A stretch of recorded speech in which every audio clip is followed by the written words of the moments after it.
morning, everyone. Before I came onto the stage or while we were waiting for the show to begin, we all find ourselves using our phone, right? Whether it's scrolling through your socials or texting a friend, this is something that many of us do without even realizing it. Think about your screen time this week. Was it 3 hours, 5 hours, 7, or even more? Well, that more is achievable, and one of you, or maybe one of your friends, may have a screen time looking like this.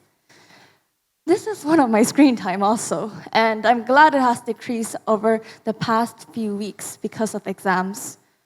All there is to say is that this data may look crazy and unachievable, but looking back of how addictive and luring our phones could be, maybe it's actually quite possible. Today, we live in a world where information bombards us from every angle, from our phones, social media, TV advertisements, news. It's everywhere. It's endless, isn't it? But sometimes there feels like a need to drown ourselves in all these sort of information to not consider old-fashioned or to keep up with the fast-changing world. But do we really need to do that? Well, we shall find out soon enough today. Think of an activity as simple as checking your weather app to see whether you should bring a jacket or an umbrella. This minor information does make a huge difference in your daily life, and it doesn't just stop there. For me, as students, I rely on these sort of information to search for better study hacks or study resources to help excel my studies alongside with the information taught at school, of course. And for adults, maybe in their workplace, they may rely on market trends, identify them, or feedback from clients or from customers to improve their product or make better decisions. This all may even secure themselves a promotion. What I have to say is that information helps us stay informed, be more aware of their surroundings, and make better decisions. It doesn't just stop there. Information is also the fuel, the key to already incredible breakthroughs made by us humankind. For example, in engineering with solar panels or electric cars that has helped make our planet greener, or the birth of artificial intelligence in computer science, or in medicine with the COVID-19 vaccine that has saved millions of global lives. All there is to say, information, all of this wouldn't be possible if it wasn't for the access of information that was passed down from generations to generations. It's such an evolutionary thing, isn't it? But this thing can also be a double-edged sword. Information we have right now can be easily tampered with other information, whether it's convincing or misleading. And I will demonstrate that with the health effects of sunshine. And before I dive into this, I just want to ask a quick question that how many of us here like to go outside? To go outside and just take a walk, go for a jog, and just do anything that is not indoor related? Anyone? Okay, that's not too much. Well, I'm one of them too. The reason why I love going outside is because it makes my day so much more refreshed and happier as well. And also, I receive the essential vitamin D and calcium that helps boost my bone growth and strength. But then, when scientists discover the relationship between the sun and our skin, that too much exposure of UV radiation may cause a bit of cell mutation and eventually lead to skin cancer and other sorts of skin-related problems. Bad, isn't it? But don't worry. That is why us humankind have created such thing called sunscreens to still allow us to enjoy these benefits without fully exposed to too much sunlight.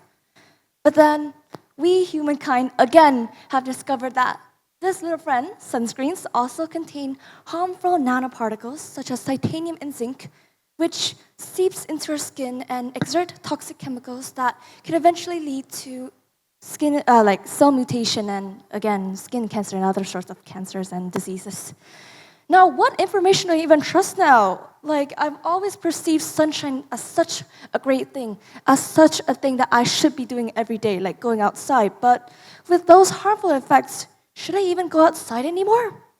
Well, lucky for you, the information I just told you is actually quite true in some cases. It sort of depends on the sunshine that you receive.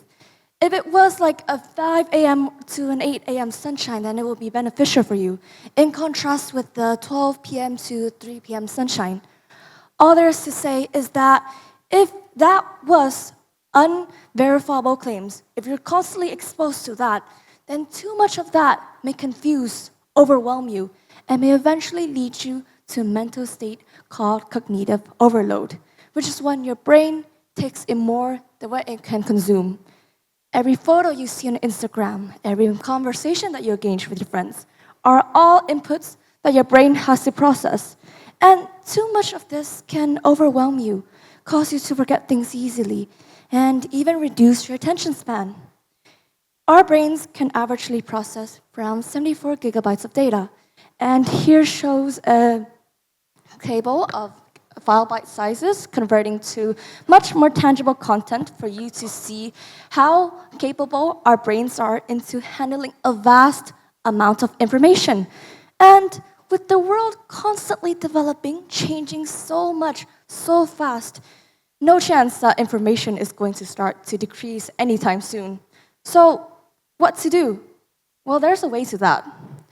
First, be attentive about the sources that you see. Not all information deserves your attention. Ask yourself to see, is it even relevant to you? Is it meaningful? Will you use them in your life? Because that leads to my second point, is that if you don't store them in here, then what's the purpose of storing them here, right? So choose something that cultivates curiosity or sparks interest among you, so you would actually use it or want to have that information in here. Basically, quality over quantity, active over passive information. And lastly, I believe many of us here rely on social media as a way to stay informed because it's definitely a quicker and more entertaining way to do so.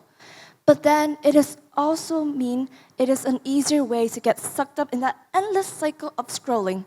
We never know if the content is good or not, it depends on your feed, but your 5-minute break can turn into hours of scrolling of an unfinished work. So all there is to say is just set boundaries, set time limits on those socials, or even better, delete all of them.